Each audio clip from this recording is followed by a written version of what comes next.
Hello everybody, and welcome to our virtual presentation on body pose tracking and its applications. In the first part of our talk, I'll give you an overview of the fitness application we built for digital DTV, which is using body pose tracking. And in the second part of the talk, Valentin will give you details about the BlazePose model from MediaPipe, which is a backbone for next generation fitness applications. So let's start with the fitness application. Our demo has been motivated by two emerging trends.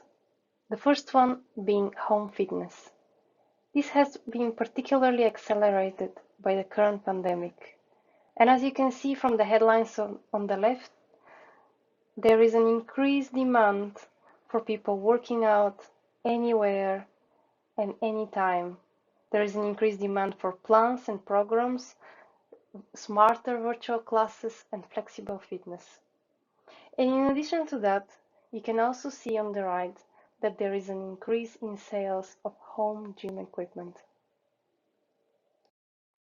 The second emerging trend we've observed, which motivated our application, is the increased camera presence in smart TVs. And in fact, almost half of high-tier TVs in China have now an integrated camera. Here you can see on this slide some of the examples of TVs which have integrated camera, but there are many more.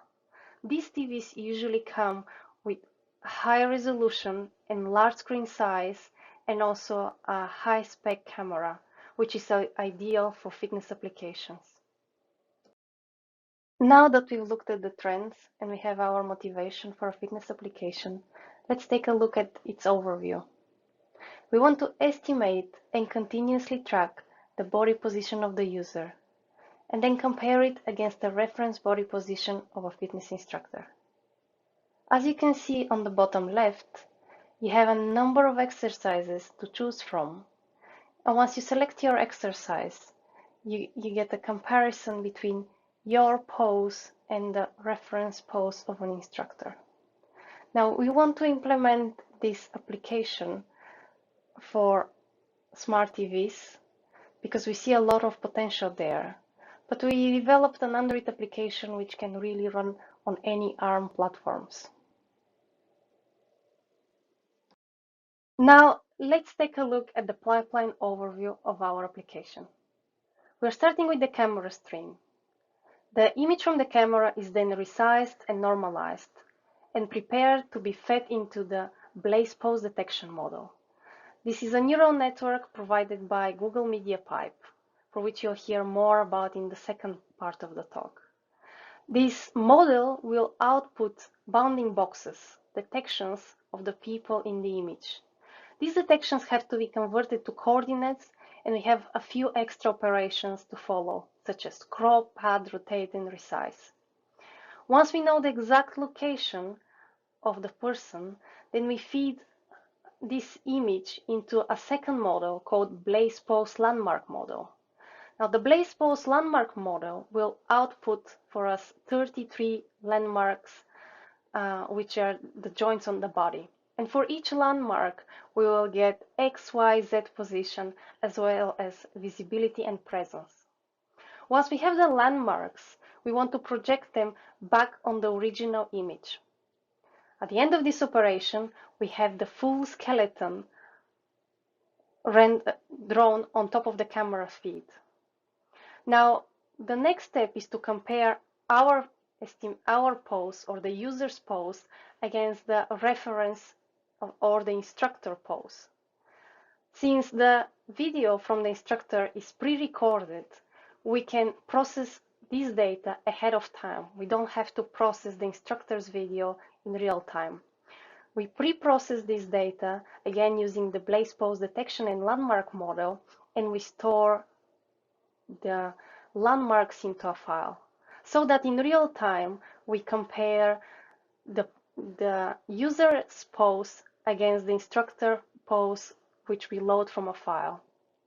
We have to be a little more clever here to account for latency, and that's why we have to be careful which two poses we compare which are exactly the two frames or sequence of frames to compare. And finally, we output on the screen the two video streams with the skeletons rendered on top of them. Now, there is a nice optimization which we can do here, provided by BlazePose models. We don't have to every time, for every frame, perform the detection step. Once we know the person's location in the consecutive frames, we can skip the detection model and run only the landmark model, which will give us a nice performance speed up. And this is how our application looks like. On the left side, you have the instructor's video, and on the right side, you have the student performing the same exercise. This is running on a low-end Android smartphone. We chose this platform because we think it closely approximates the existing hardware in DTVs. We provide a number of choices for the exercise, as well as different resolutions and inference engines. At the bottom, you get the score, which compares the two poses.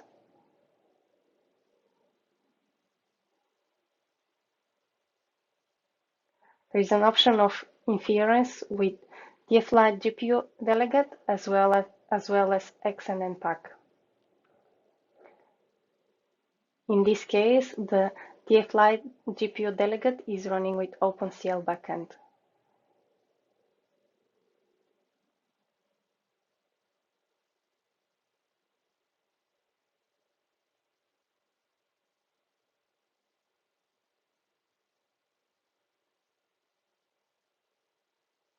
This is using the accurate version of the BlazePose model. There is also another version called fast BlazePose model.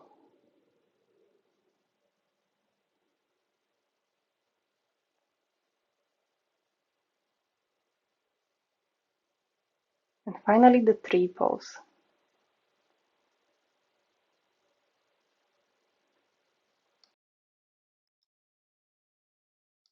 And here is our demo running on a high-end Android smartphone. As you can see, there is no issue achieving real-time performance.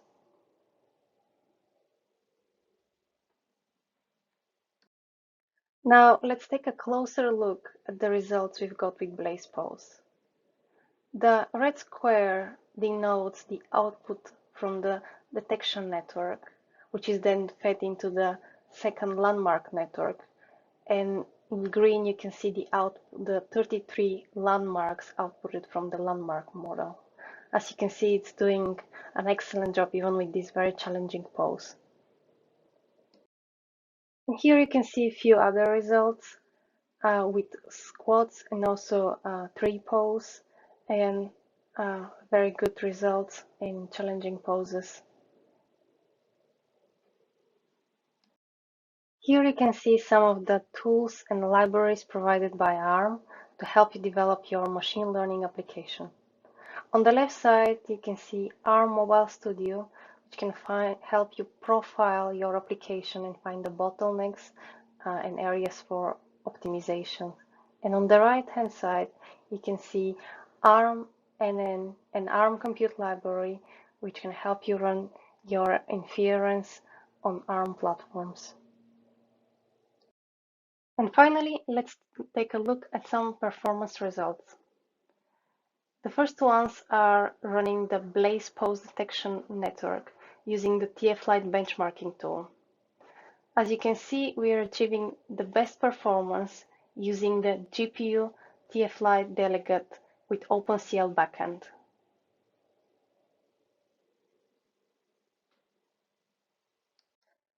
The second results are from the landmark network. Again, similarly, the best performance is achieved using the TF-Lite GPU delegate with the OpenCL backend. And moving forward, we see smart TVs as the center of immersive experiences with their large screens and high resolutions. We see more machine learning applications and increased camera presence in home devices and smart TVs, and possibly even other sensors in future.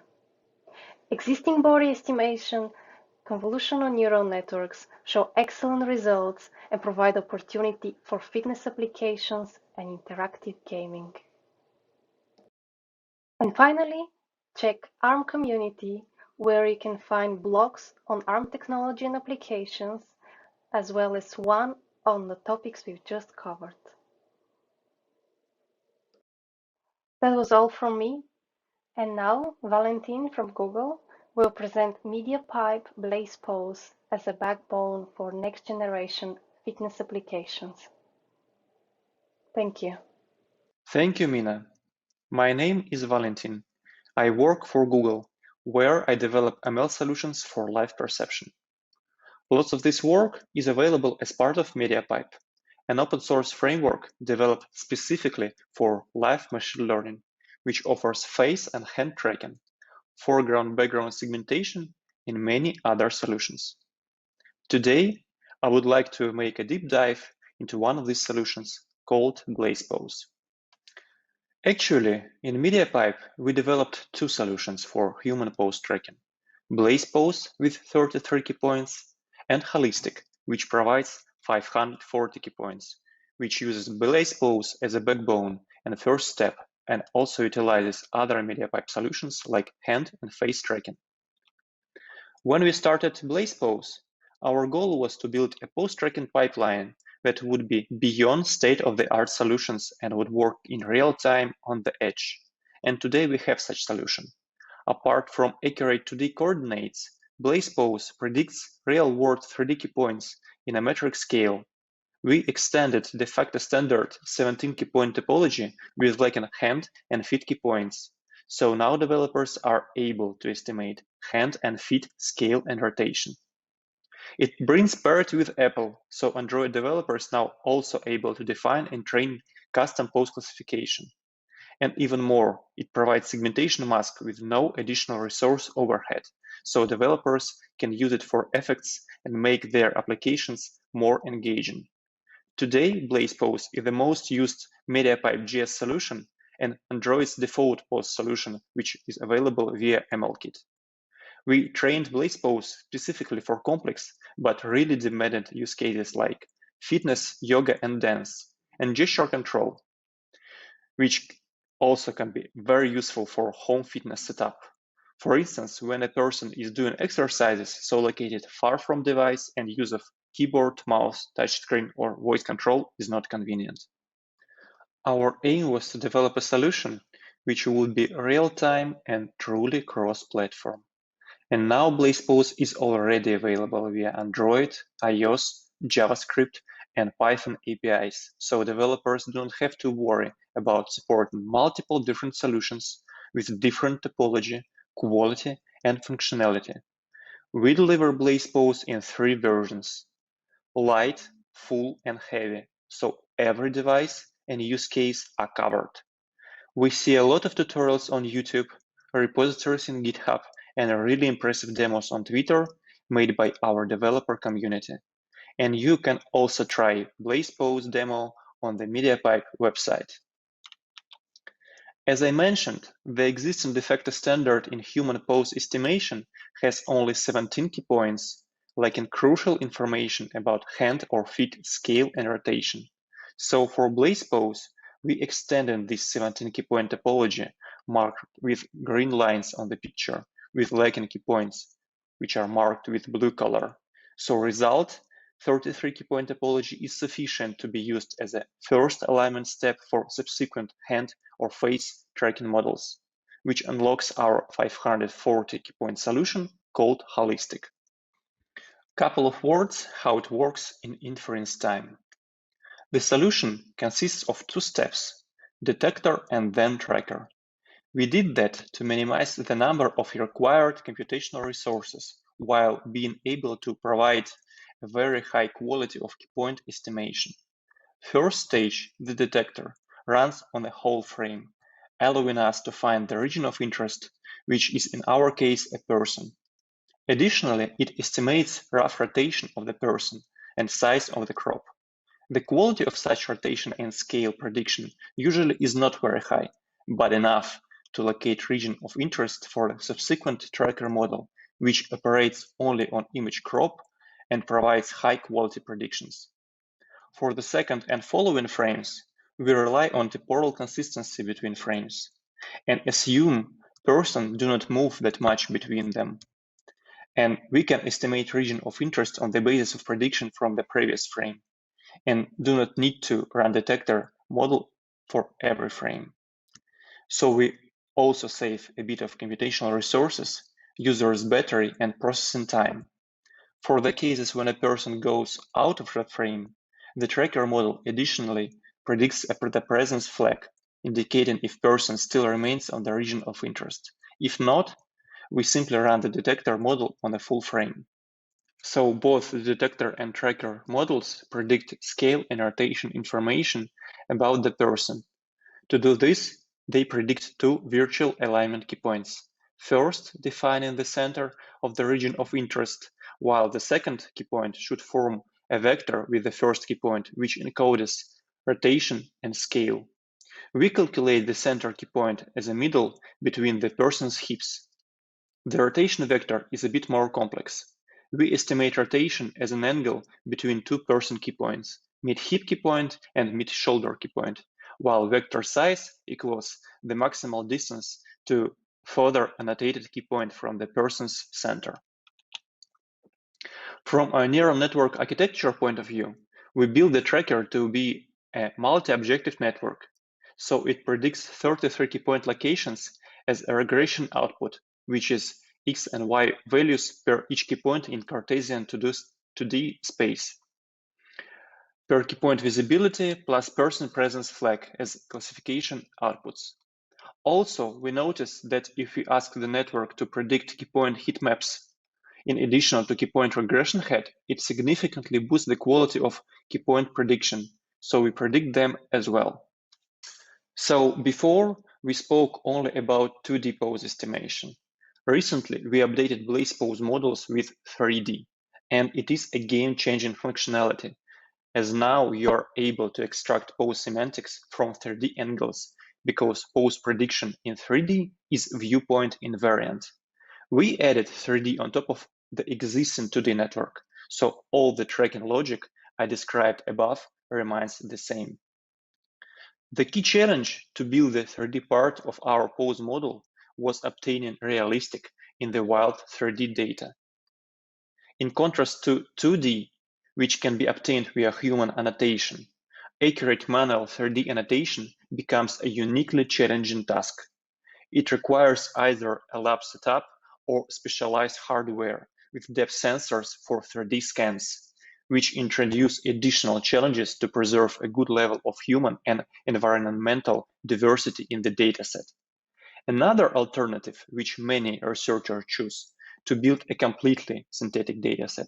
But this introduces yet another challenge of domain adaptation to real-world pictures.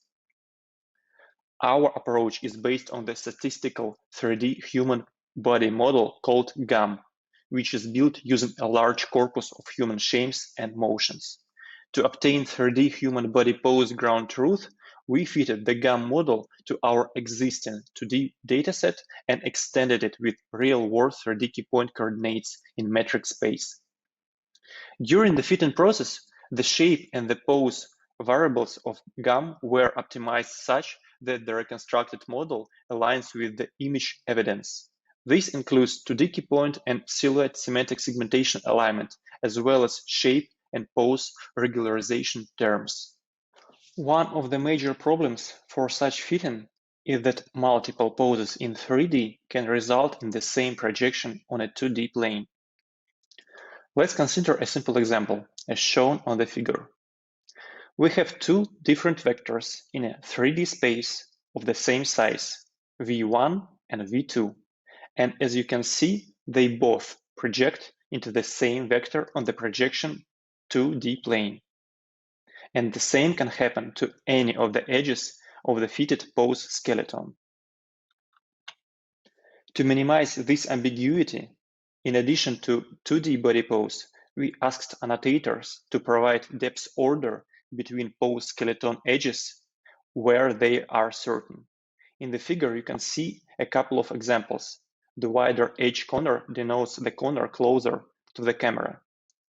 Compared to a real depth annotation, this task proved to be an easy one and showed high consistency between annotators of 98% on cross-validation. And this helped to reduce the depth ordering errors for the fitted GHUM reconstructions from 25% to 3%. And we are thrilled how fastly our 3D pose estimation has been adopted by the developer community. Here are some demos where developers already use BlazePose, for instance, for mockups inside Blender or for angle estimation. Another really cool application of BlazePose is the ability to do developer-defined custom pose classification just from a few examples. Our few-shot learning solution allows to build a classifier from user-provided samples with MediaPipe Colab, and then run it with a demo app released in MLKit. Make it an Android answer to Apple's action classifier. Here are some more examples of BlazePose classification that developers share on Twitter or other social media.